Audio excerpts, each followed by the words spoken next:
នេះបន្លែយ៉ាងនេះរហុងកសក់ស្ដាយគួរជីសកោចម្ទេសក្រូចឆ្មានិងពេញប៉ោះ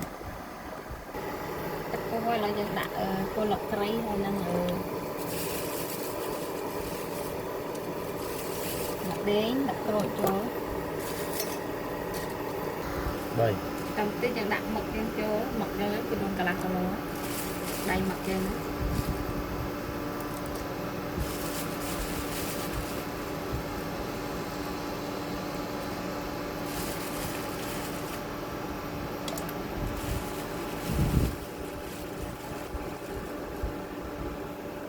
យើងស្ងោរវាទុក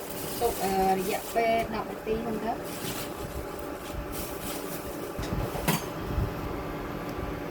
តាមតិចយើងច្របាច់ក្រូចឆ្មាចូលចំនួនមួយចំណិតទៅកុំឲ្យវាឆ្អាប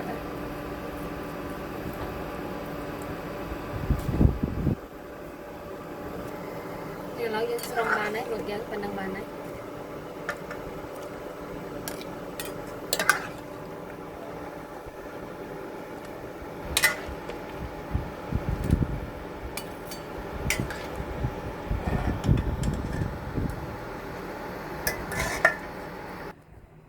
យើងចាប់ផ្ដើមហាន់មឹកយ៉ាងហ្នឹងណា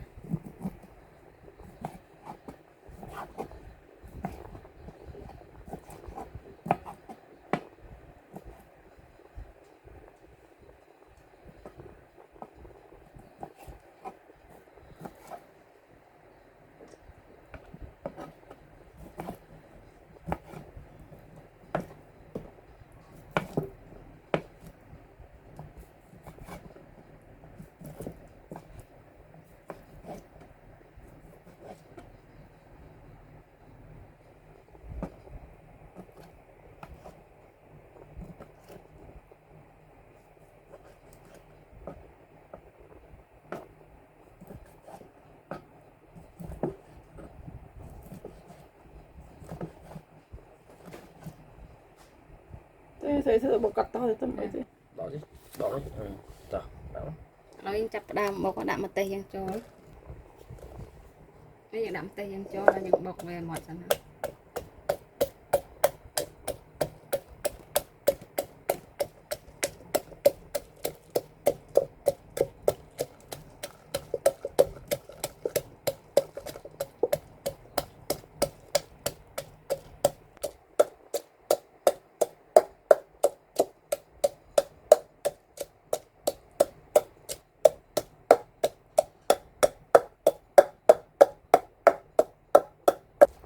ឥឡូវម្ទេសយើងបុកម៉ត់បានប៉ុណ្្នឹងហើយឥឡូវយើងដាក់សណ្តែកគួរចូល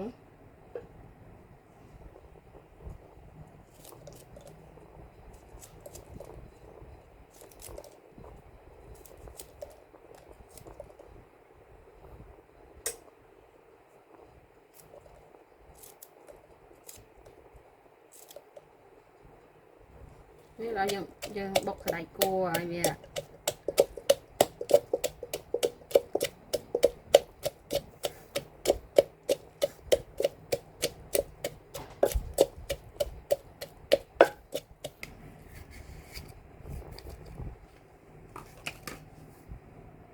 តាមទៀតយើងដាក់ស្ករត្នោតយើងចូលបន្តិចទៅ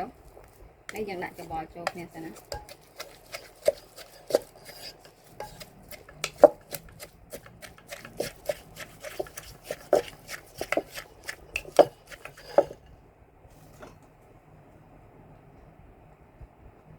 តាមទៀតទឹកប្រហុកយើង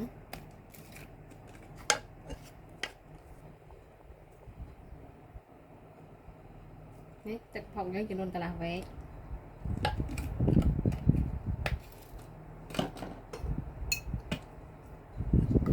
តាមទៀតទឹកត្រីយើងចំនួនកន្លះវែក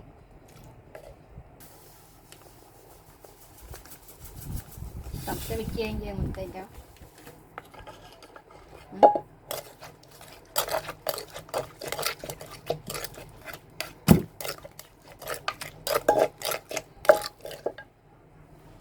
ហើយយើងហាន់ពេញប៉ោះដាក់ចូលនេ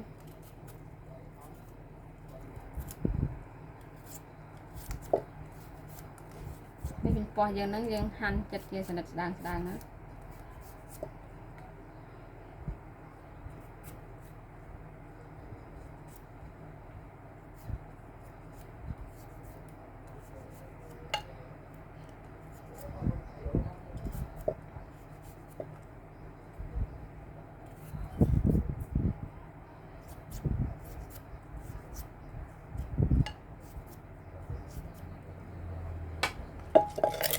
bó cho mình sập cho nó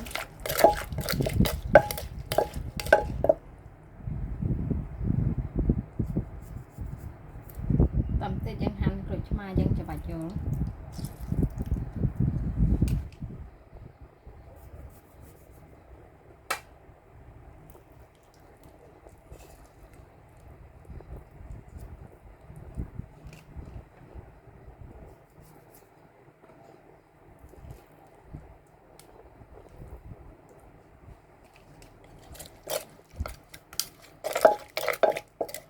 tầm tiền đã là hồng dân chỗ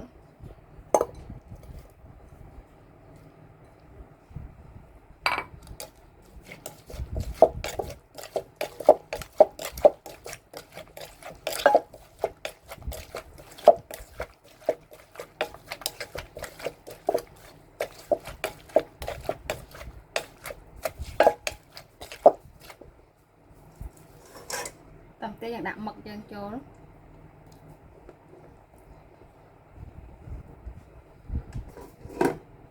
rồi dân một cái bò chỗ mình sập lên đấy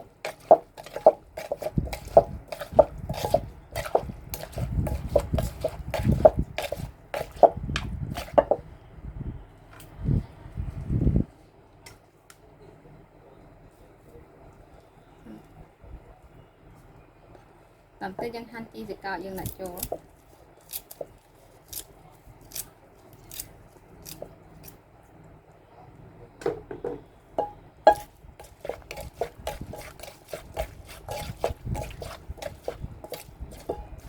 bây giờ bọc chỗ này sập lên tới lau bàn đấy